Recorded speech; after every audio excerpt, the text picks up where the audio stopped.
I once worked with a producer who told me that if I took off my hat and set it down somewhere, that she would pick it up and smell it. I didn't have a follow up question because I thought that might be rude, so I just went with the flow.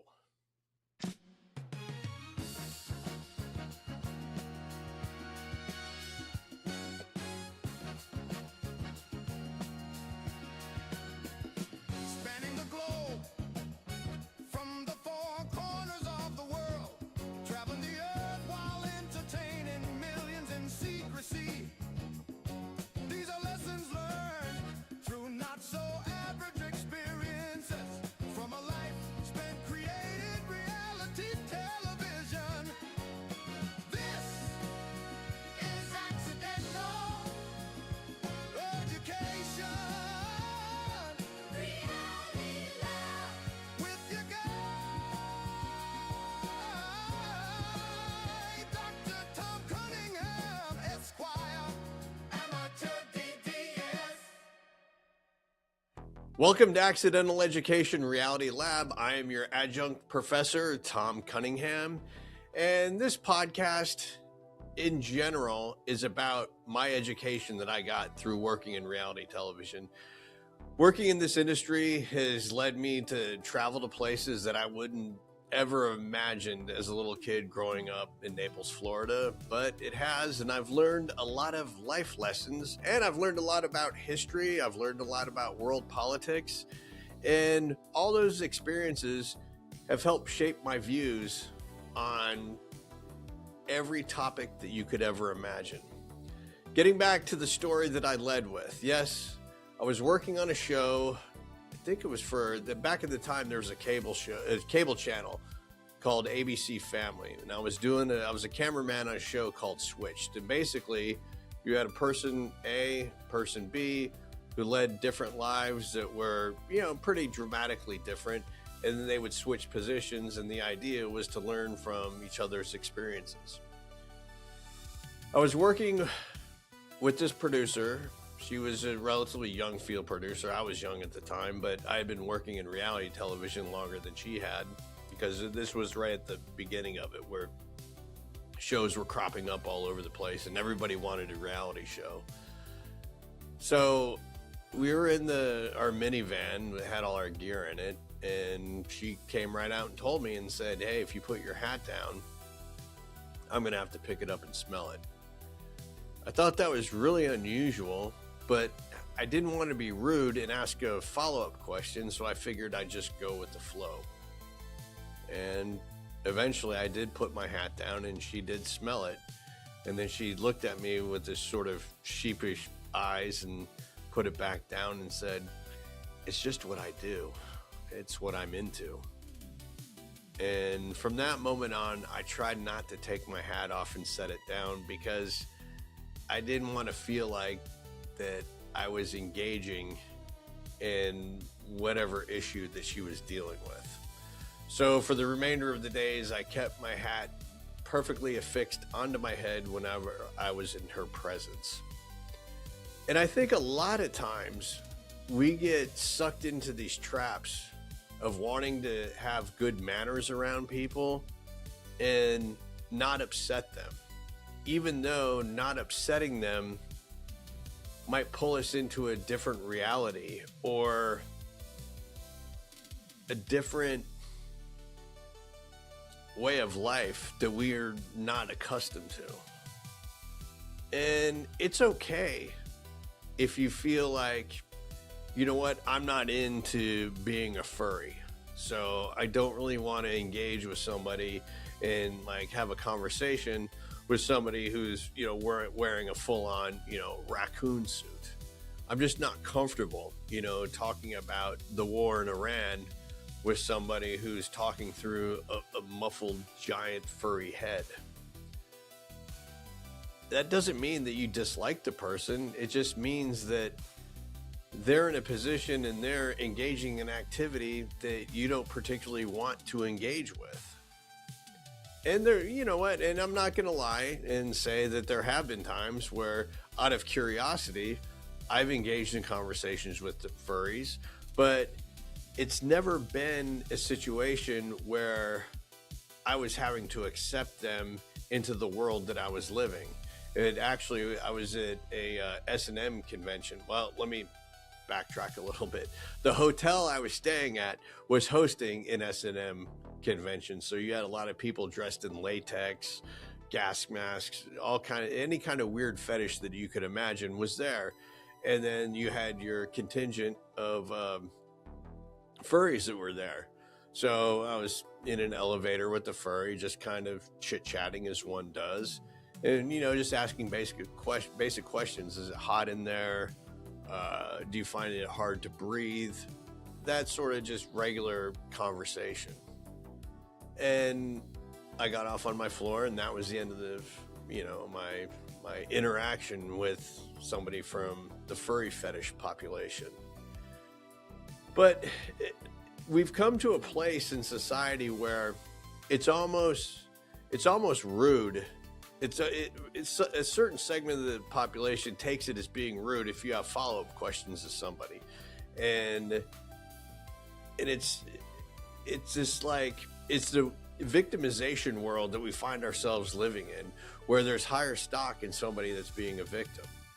I know I come from a different generation, the Generation Xers, where you took a tremendous amount of pride in not being a victim and just dealing with the cards that you were dealt and moving on and trying to be the best at whatever it was. But we've slowly have gone to a position where your stock rises even higher if there's something wrong with you, whether it's real or not, or something that you fabricated. And what we're finding more and more is a fabrication of grievance, or a fabrication of victimhood. And in a healthy society, that's just not sustainable. You have to have people who are able to, as I was told when I was a kid, and still hear it occasionally nowadays, suck it up, buttercup, just keep moving. And that mentality seems to have gone away. And when I first became aware of it was at my son's soccer game. He was about, my son's gonna turn 19 in September, so he was probably about 8, so 11 years ago. His team lost, and at the end of the game, the kids line up and they shake hands, good game, good game. And then all the mothers from my son's team ran out onto the field and made this mommy tower, and all the kids passed through all of my son's team passed through the mommy tower, and they're like, oh yay, good for you, oh good try, better luck next time. And I thought to myself, that's just weird. I understand, when your kids don't win at something, and giving them encouragement and telling them not to quit and keep going.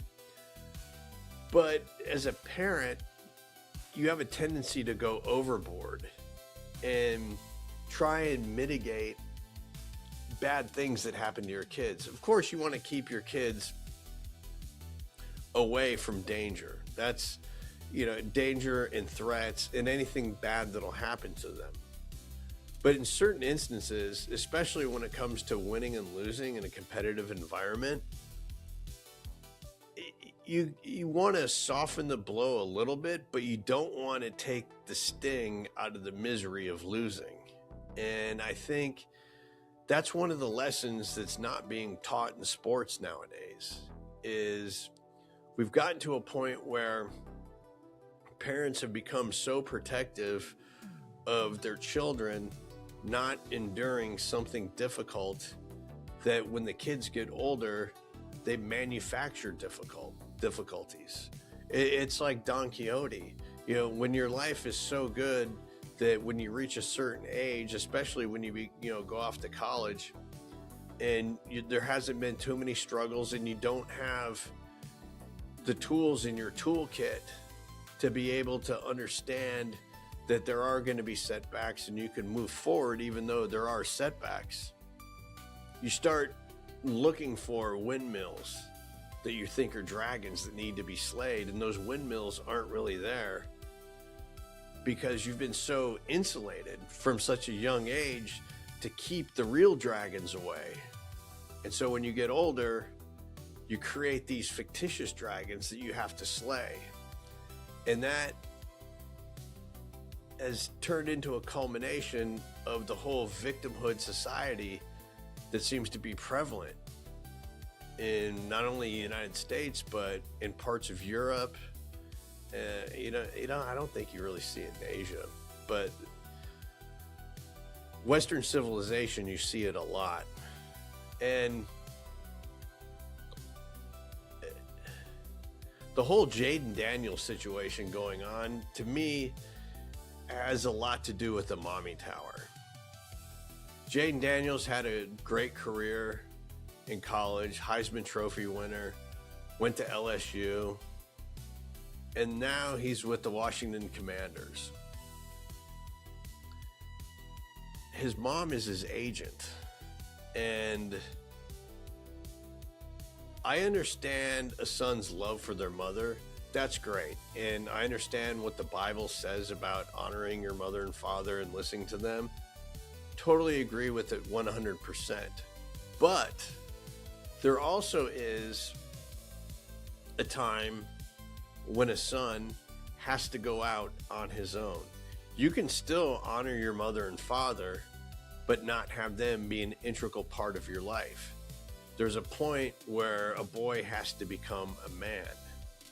And to me, leaving the house, going out on your own, and being a professional, that's the point. Even in college, you could say, it's great, when things aren't going well, to give your parents a call, let them know what's going on, have them give you a little bit of a pep talk, give a little bit of advice to you, and then you move on and you face whatever adversity comes next. But in the situation with his mom being his agent, to me, that is like the roughest thing that I could ever imagine. Because we've come to a point where she is now telling the attorneys within the whole management hierarchy of the Jalen Daniels management has sent a cease and desist order to LSU saying that nobody can wear the number 5. And this has caused a tremendous backlash, especially when your mom is your agent.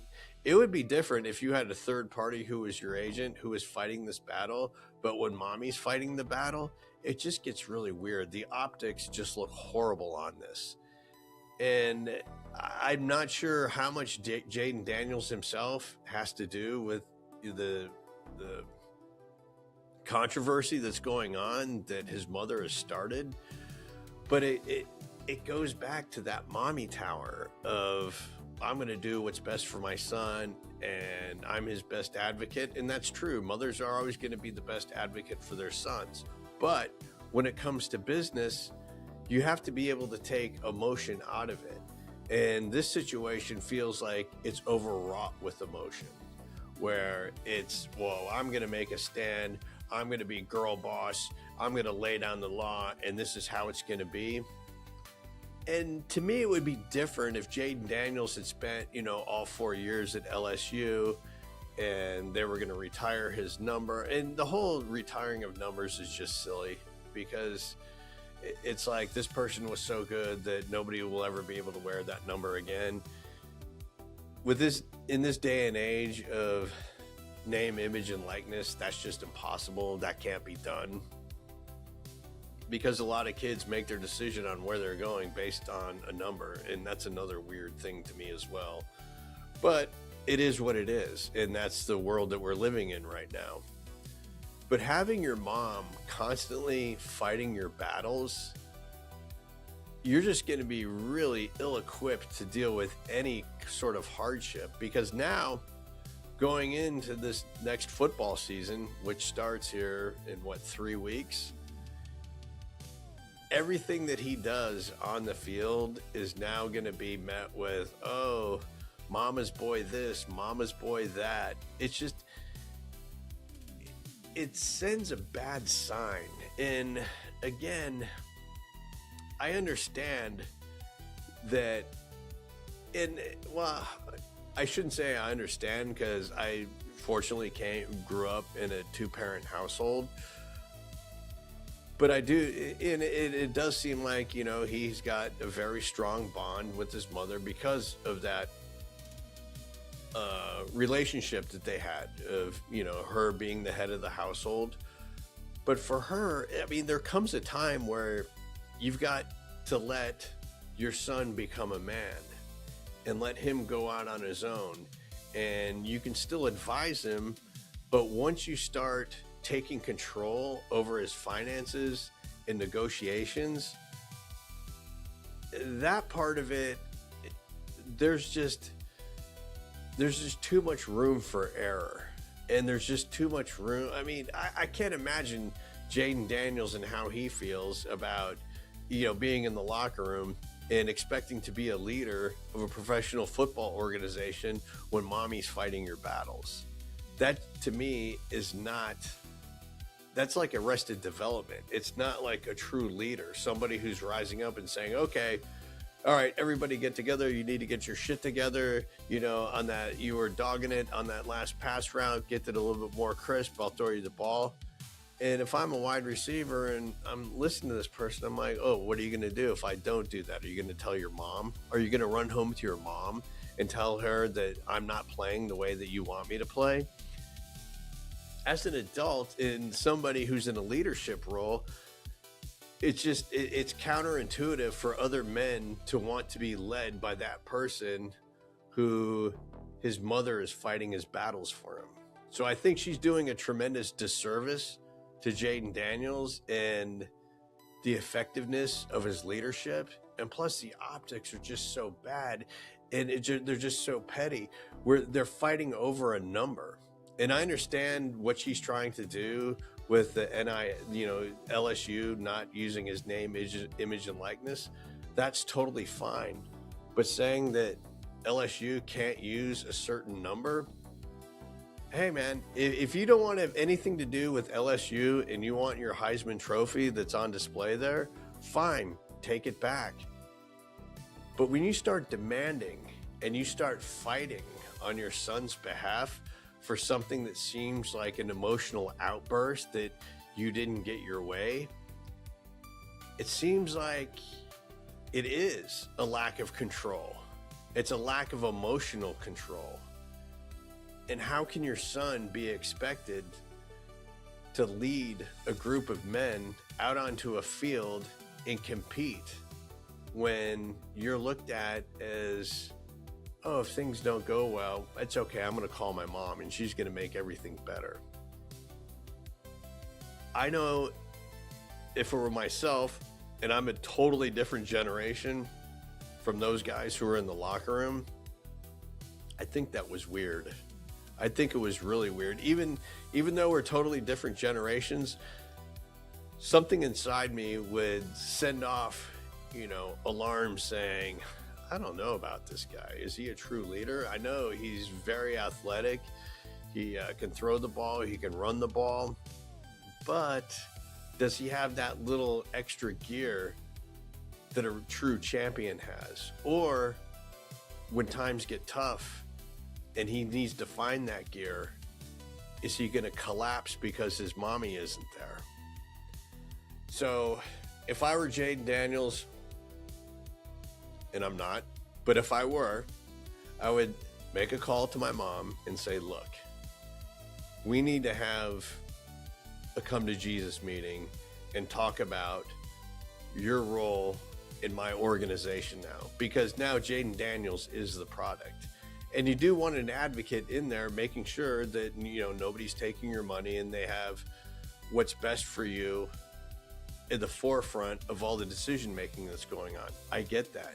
But you can find that in somebody else. And that's where I think Jalen Daniels needs to step out away from his mother, bring somebody else into that mix that can make clear, concise decisions and not base them on emotion and not base it on, you know what? I'm going to make my presence known. I'm going to be this fierce boss bitch who's looking out for my son, and you're going to have to answer to me. In the end, I think it's going to be detrimental to his career if she keeps going down this path. Speaking of going down bad paths, oh my gosh, the WNBA. Just when you think the NBA couldn't get any worse, or as far as I'm considered, better, they do. These are like the most self-owns I've ever seen before. And to me, what's fascinating about the WNBA is the makeup of it and their belief system, because what you have is a professional league that's made up of a certain belief system, and that belief system is built around Marxism, and it's built around the belief that whatever the players, the owners, and the coaches are indoctrinated with, everybody else who either is a new player or wants to be a fan of the league has to share that same belief in Marxism.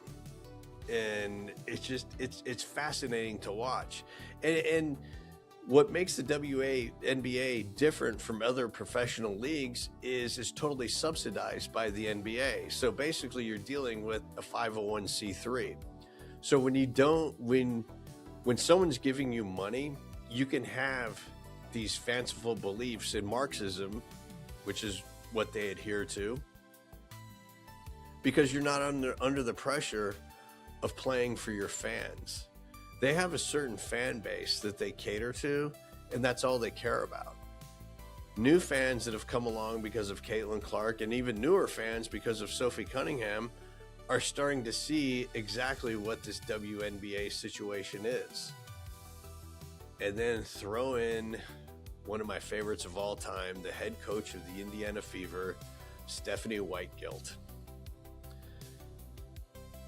As you all know, there was a hard foul over the weekend with Sophie Cunningham and Dejanay Carrington. And a technical foul was called. Dejanay was thrown out of the game, went immediately to the locker room, tweeted out white privilege at Indiana Fever. Pretty obvious what Dejanay Carrington was trying to say. That she got kicked out of the game because she fouled a white girl. Obvious, right? Oh no, not in the mind of a Marxist. It's not obvious. Dejanay then comes out, after all the backlash, saying, oh, you just assumed my intentions. That had nothing to do with the foul. Oh, really? You really think that we're that dumb? And yes, they do. Because later on in the week, you have Royce White and you have Enes Kanter saying that it was last week when they declared themselves eligible for the NBA draft. So you've got that whole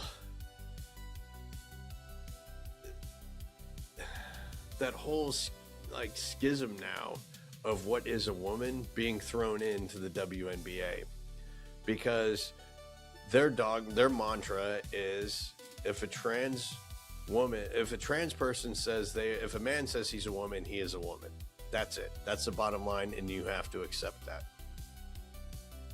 That's a very, very cut and dry and a hardline opinion. And what you're what you're doing is you're telling people that they have to skip the knowledge that they've accumulated over their lives and pretend that what they know is not real.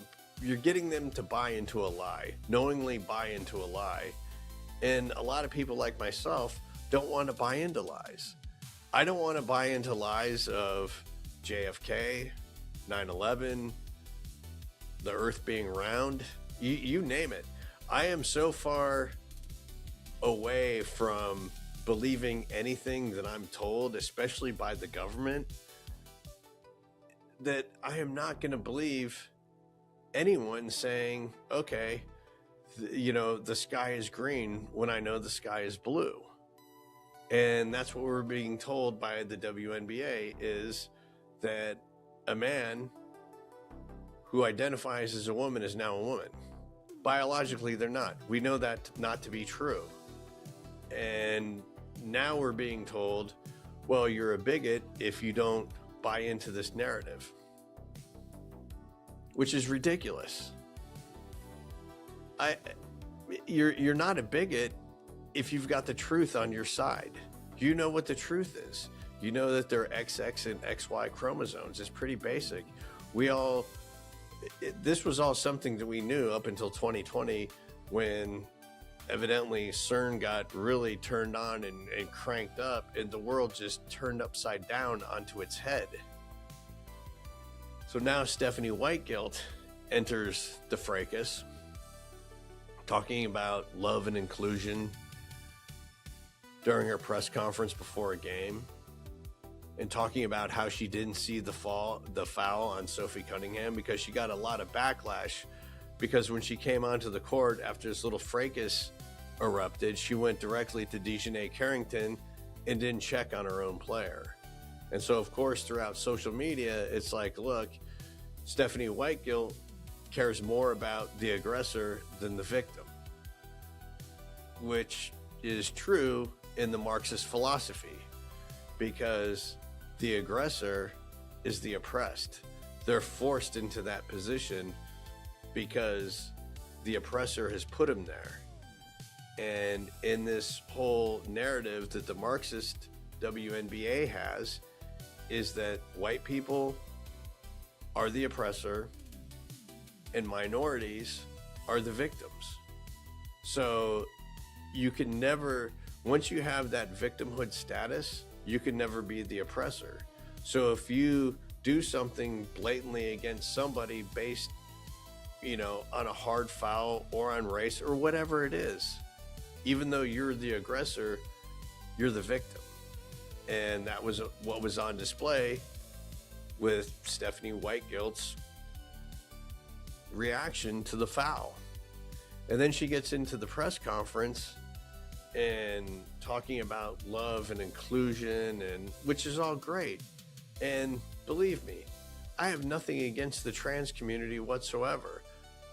If anything, I feel a tremendous amount of sympathy for somebody who actually believes that they have been born inside the wrong body. And I support whatever decision they make as an adult, as somebody who's over 18 years old of age, and is able to make a decision for themselves that's going to affect the rest of their life. Whatever you want to do, I might not agree with it, but I agree with the fact that you're able to make that decision. And if I'm working with somebody who is transitioned, and I have in the past, they're a female, they're a male, or a female. I've had experiences with both. They don't have to tell me their pronouns. I get what life they're living. And since we're coworkers, and since we have to carry on together in an environment, in a team environment where we have to move forward and get the job done, I'm not going to harp over whatever pronoun they're going to use. And I don't use any pronouns. I call them by their first name, whatever that might be. And I just expect them to do the job that they were hired to do. And at the end of the day, we have a couple of beers, shake hands, move on to the next project. But now we find ourselves in situations where it's almost inescapable. Especially if you're being polite and you misgender somebody. I would say 90% of the time, the people doing the misgendering don't mean to do it. They actually think that they're being polite in addressing somebody by either ma'am or sir, and that's taken the wrong way. So it's a perpetual doom loop of victimhood having more social credit than achievement. And that's a tough one. That's just a tough world to live in. And again, it goes back to truth. What is truth? What are you seeing? What are you telling me? Are you telling me to believe in something that I don't believe in? Being a conspiracy theorist, or as I like to say, a pattern recognitionist, I don't force people into my beliefs. I just tell you what I believe.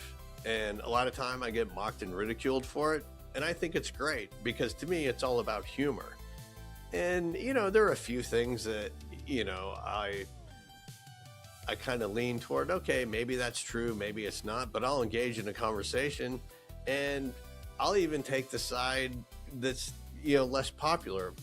If I get in a conversation with somebody about the earth being flat, is it flat? I don't know. I mean, it's all perspective. I mean, is it, I don't have anything circular, but is it a ball that we're looking at? And the perspective is seeing it like this, or is it a puddle? Where the perspective is, it's actually shaped like this, but we're looking at it like that. So it's still circular, but it's flat. That could be. I don't know for sure. All I do know is the government has lied to me my entire life. And up until COVID, I believed the world was round. But now, I kind of question it. And lastly, this whole acceptance and being forced in this forced acceptance with the fear of being called a name. To me, this all started with Casual Friday. I know this is going to sound strange, but hear me out. In I think it was the early 1960s. There was a couple from California who went to Hawaii. And I don't know like the names or who exactly these people were, but I do know that they were from California. And they went out and they were exposed to what the locals called Aloha Friday, where local businesses would dress down and they'd wear, your traditional Aloha shirts. And they thought that was really neat. Went back to California, and whoever it was and however it went down, and this is my best guess of how it happened. It was a male and female who were on vacation in Hawaii. In Casual Friday, Hewlett Packard has been credited for the first company to have Casual Friday in their business.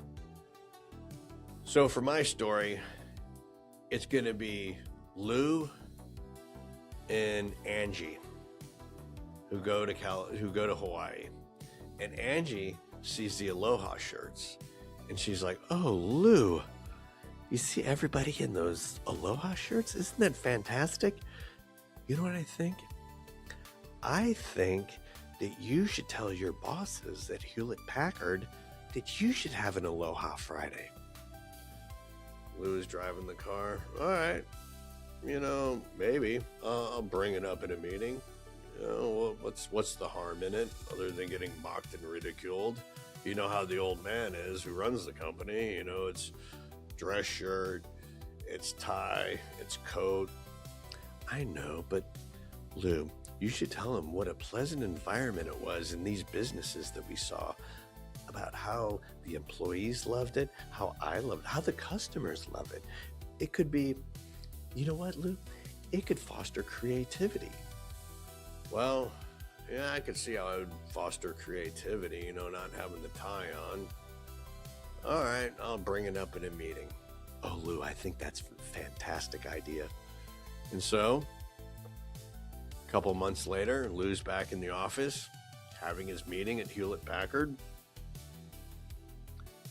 The boss is there, smoking a cigarette. All right, before we wrap up this meeting for the week, does anybody have anything that they want to discuss? Anything that we could implement? And then you have Lou thinking about that conversation with Angie, knowing that if he goes back home and tells her that he was in another meeting and didn't bring up the idea of Aloha Friday, there would be hell to pay. So Lou sits there, sheepishly raises his hand. The boss sees it. Lou, you got something? It better be good. It's almost cocktail hour. Lou looks around at everybody in the meeting, adjusts his glasses.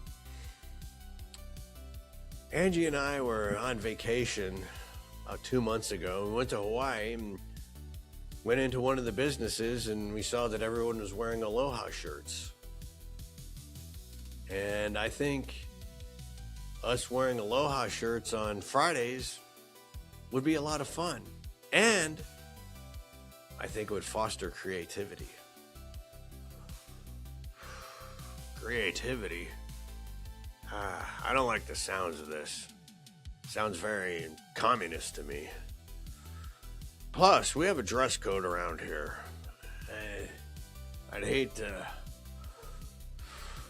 relax the dress code because our clients, they expect us to look professional. And that's when somebody else in the meeting chimed up. Irv chimes in. Well, you know, I too was in Hawaii with my wife Nancy, and we saw the same thing.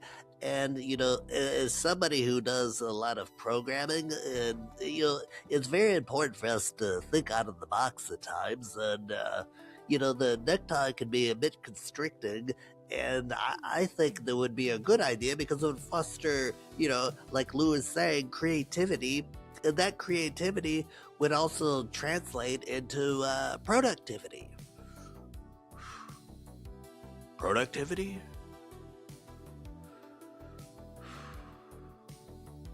You mean we could get more out of the workers? Yeah, I think that we could get more out of the workers because you would let down barriers. And once those barriers are down, and then poof, the imagination runs wild.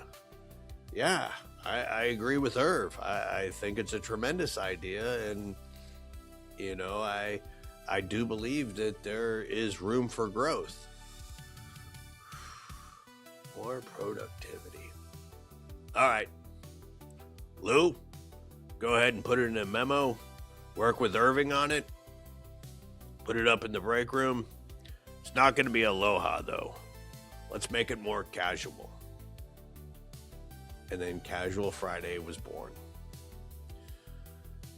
To me, Casual Friday set the precedent for... It began... The idea began great because I'm not one to like fall in line with, you know, whatever the fashion is. I like to, you know, kind of do my own thing. But in doing your own thing, you also have to do your own thing where it's acceptable to the situation that you're in. You know, if I'm going to a wedding, I'm not going to be wearing this, and I don't have a tuxedo or a suit that is denim with the American flag on it. And I'll make sure that my hair isn't as wild. I'll put on a suit and a tie, but it will be, you know, a style and a design that I'm comfortable with, that I like, but it still fits the occasion. And where Casual Friday went off the rails was people coming in with t-shirts with writing on it. You know, to hell with Nixon, damn the torpedoes. And then that's when you start getting into, okay, is Casual Friday really worth it? Where does employees' First Amendment rights begin and where did they end? And then it becomes a fiasco. And then you start loosening dress codes to the point where you start loosening expectations. And once you start loosening expectations, all bets are off. That's when you get employees showing up in basketball shorts, hoodies, and Crocs. And that's where we find ourselves today. So I, for one, propose that we do away with Casual Friday. Because to me, Casual Friday was the beginning of the fall of Western civilization. We need to get back to the social contract of, I'm not just going to wear what feels right. I'm going to wear what the bosses in the business that I made a deal with expect from me when it comes to what I wear. Again, I understand there are, certain people that are going to push it. I get it because they want to be different. I totally get that. I understand that. I am that person. But I also understand that I have to be reflective of the people that hired me, and I have to honor the commitment I made to them to uphold their expectations in hiring me. I've done a lot of shoots all over the world with the military, with law enforcement, and each time that I've worked with them, I've blended in. I don't wear any jewelry. I dress very drab, whatever the situation is, just so I can blend into the background. And to me, that's a sign of professionalism. It's not a sign that I'm going to, go along to get along and just be one of the team, another cog in the wheel.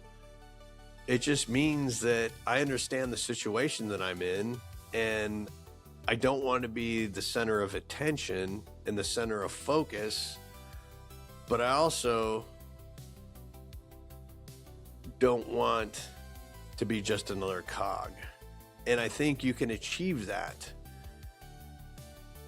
by your own sense of style. And the best example of that are people's haircuts. Whatever the trend is, you'll see 90% of all the males sporting the same haircut. And you'll see 10% that might wear it a little bit longer, might have a mullet. That's their own thing. That's what they feel comfortable with. That's what they like. I mean, they could have been a hockey player and they're comfortable sporting a mullet. Totally fine with that. As long as they're not wearing, a shirt that has cuss words all over it, I think you're fine. So, Casual Friday, no go. And yes, I would like to see everybody in suits and ties once again. There's something about that look from the 1930s and 40s that I really like, where the suit hung on a man and he went to a bespoke shop and had the clothier with the shears and the tape measure going through it, and that was your suit. That was your suit of armor that you wore, and everything fit nicely. Oh well, I guess a guy can dream. All right, until next week, we'll see ya.